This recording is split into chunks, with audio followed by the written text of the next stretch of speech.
Students, yesterday we just completed the topic of diamond.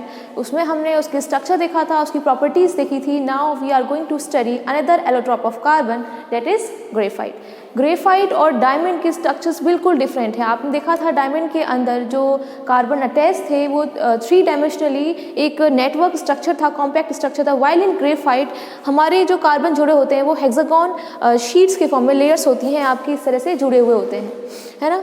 देखिए ज़रा कैसे होते हैं इसमें. ये जो कार्बन है, सारे कार्बन्स इस तरह की हेक्सागोन शीट्स बनाते हैं जिसमें हर एक कार्बन जो है 3 डिफरेंट कार्बन एटम से स्ट्रॉन्ग कोवेलेंट बॉन्ड के थ्रू हेक्सागोन रिंग में जुड़ा हुआ होता है.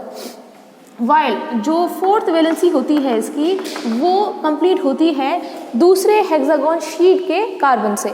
यानी यहाँ पे आपके ग्रेफाइट के अंदर 3 स्ट्रॉन्ग कोवेलेंट बॉन्ड बनते हैं, वाइल आपका एक वीक बॉन्ड बनता है किसके through, van der Waals force के थ्रू. तो यहाँ पे आप देखोगे ये फ्लैट शीट्स हैं, फ्लैट्स 2 डायमेंशनल हेक्सागोनल शीट्स, या बोल सकते हो आप layers, which are connected to different hexagon sheets. किसके through, by weak van der Waals force.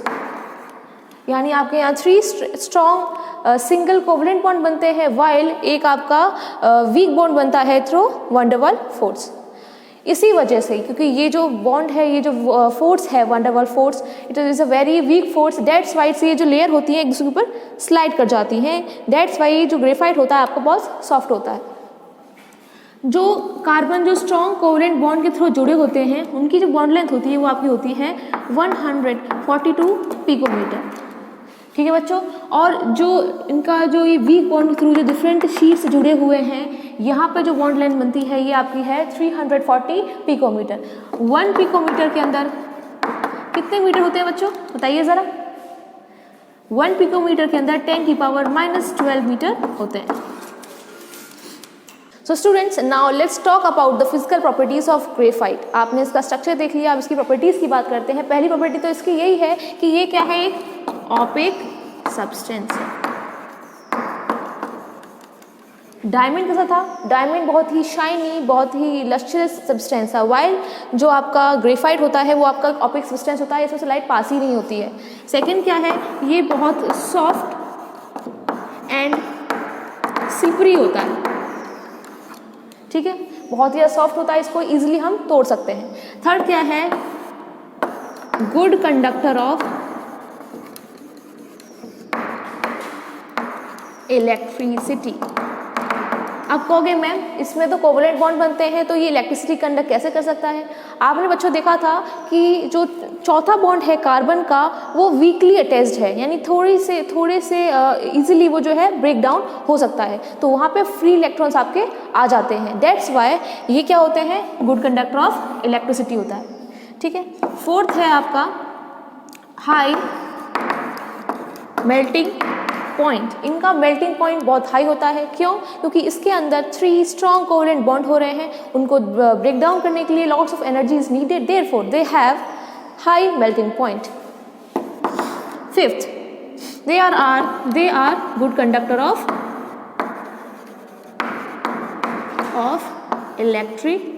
the good conductor of heat. ये हीट के भी अच्छे कंडक्टर्स होते हैं. Now the next point is they are brittle. 7th property is they have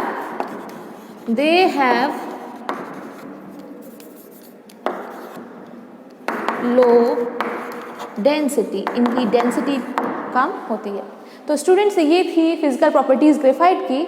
अब हम बात कर लेते हैं इसके यूजेस के बारे में. तो ग्रेफाइट आपको कहाँ यूज़ होता है, सबसे पहले तो आपने देखा ही होगा आपकी पेंसिल जो होती है, पेंसिल के अंदर जो आपकी लीड होती है वो ग्रेफाइट से इनकी बनी होती है. ग्रेफाइट में थोड़ा सा क्ले मिक्स किया जाता है तब आपकी पेंसिल की लीड बनती है. और आपके जितने भी ड्राई सेल्स होते हैं उनके इलेक्ट्रोड्स को बनाने में भी हम ग्रेफाइट का ही यूज़ करते हैं. क्यों, because they are good conductor of electricity. और बच्चों बताइए कहाँ यूज़ होते हैं? ये एज अ लुब्रिकेंट भी यूज़ होते हैं हमारे मशीन इंडस्ट्रीज़ में। ठीक है बच्चों, यहाँ पे आपका ग्रेफाइट वाला जो टॉपिक है वो कंप्लीट होता है।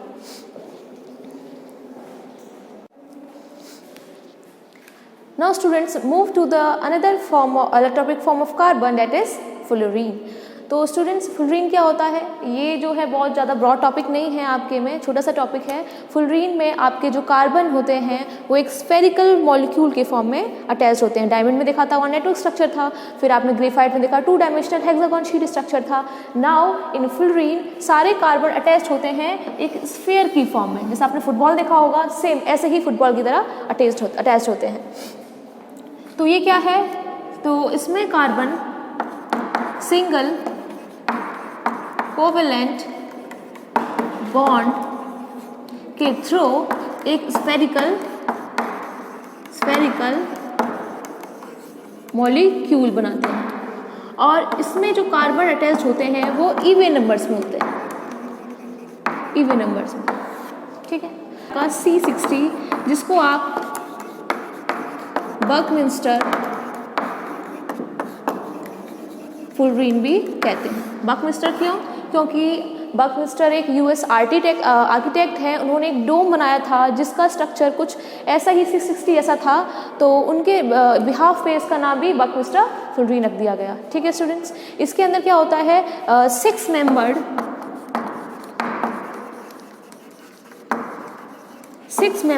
As well as 5 membered rings present होती हैं। जैसे आपने फुटबॉल में देखा होगा ना, ब्लैक वाला पार्ट और एक वाइट वाला पार्ट, कुछ 5 साइड्स वाले रिंग्स होते हैं, कुछ 6 साइड्स वाले रिंग्स होते हैं, सारे अटैच्ड होते हैं।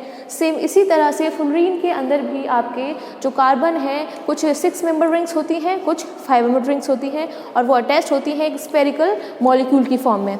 तो अगर हम C60 की बात करें तो उसके अंदर 26 मेंबर रिंग होती हैं और आपकी 12 5 मेंबर रिंग होती है। तो आपका ये टॉपिक यहाँ पे फिनिश होता है।